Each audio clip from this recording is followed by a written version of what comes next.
නව Surf Excel Matic ඇඳුම් වල tough bright පැල්ලම් ඉවත් කරයි. ටෙස්ට් කරන්න best.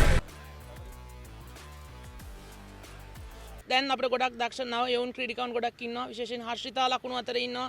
ඒ වගේම හසිනි පෙරේරා ලකුණු අතර හිටියා එක්දින තරඟාවලියේ. ඉතින් ඒ වගේම විශ්මි ගුණරත්න නැවත කණ්ඩායමට ඇවිල්ලා ඉන්න ආබාධයකට පස්සේ ආයත් ලකුණු අතර ඉන්න ඒ ටීම් ටූර් එකේ ගොඩක් හොඳට සෙල්ලම් කරා.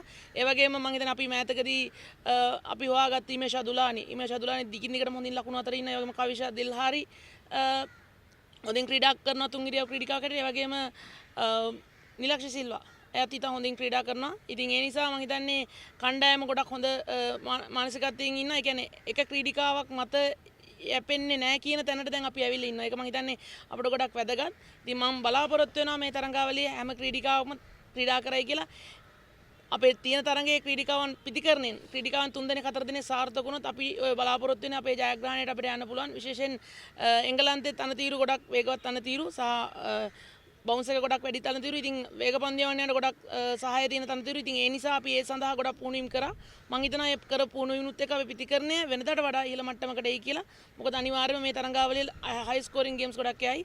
ලකුණු 150 160 තරඟ 160ට යයින් ගොඩක් ස්කෝර්ස් යයි කියලා මම බලාපොරොත්තු වෙනවා. දැන් විදේශීය පුහුණු කරවන කැටයුත්තේ දැන් කණ්ඩායම පුහුණු වෙන්නේ. ඔහුගේ තියෙන දායකත්වය කොහොමද? මම හිතන්නේ ලෝක කුසලානයකට යනකොට හැම කණ්ඩායම මම හිතන්නේ අපිට අභියෝගයක්. ඒ ගැන අනිවාර්යයෙන්ම කියන්න ඕන. විශේෂයෙන්ම ඕකොඩම කිව්ව දෙයක් තමයි අපේ බැටින් ඉම්ප්‍රූව් වෙන්න ඕන කියන එක. මොකද අපි මෑත කාලේ ගොඩක් වෙලාවට අපි ලකුණු 160න් එහා ලබාගත් අවස්ථා හරි අඩුයි.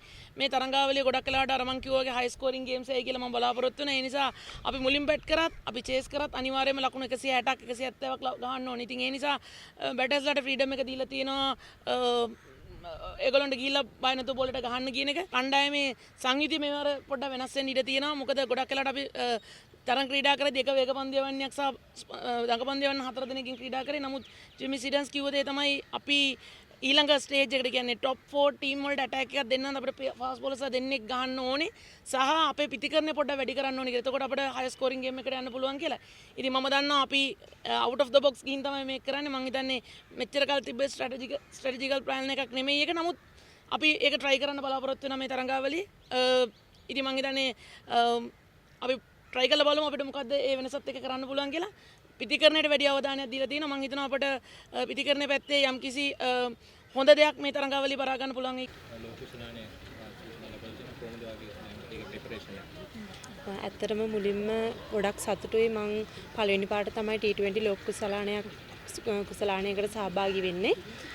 හැබැයි මම හිතනවා මම කලින් තරඟ කරා වගේම ඒ විදිහටම මම හිතනවා මේකටත් මගේ මේ ප්‍රෙපරේෂන් එක දැනටමත් හොඳට මේ කරලා තියෙනවා කියලා. මම බලාපොරොත්තු වෙනවා මේ ඉදිරි තරඟවලදී හොඳට සෙල්ලම් කරන්න. කවිෂා විස ලෝක කුසලානයකවත් වෙන්නේ එංගලන්තයේ සහ වේල්ස් වල කොහොමද කණ්ඩායමේ සූදානම? මම හිතන්නේ හොඳ සූදානමක ඉන්නවා. අපි දවස් 14ක කැන්ඩිවල ප්‍රෙපරේෂන් එකකට ගියා. මම හිතන්නේ හැමෝම හොඳ සූදානමක ඉන්නවා.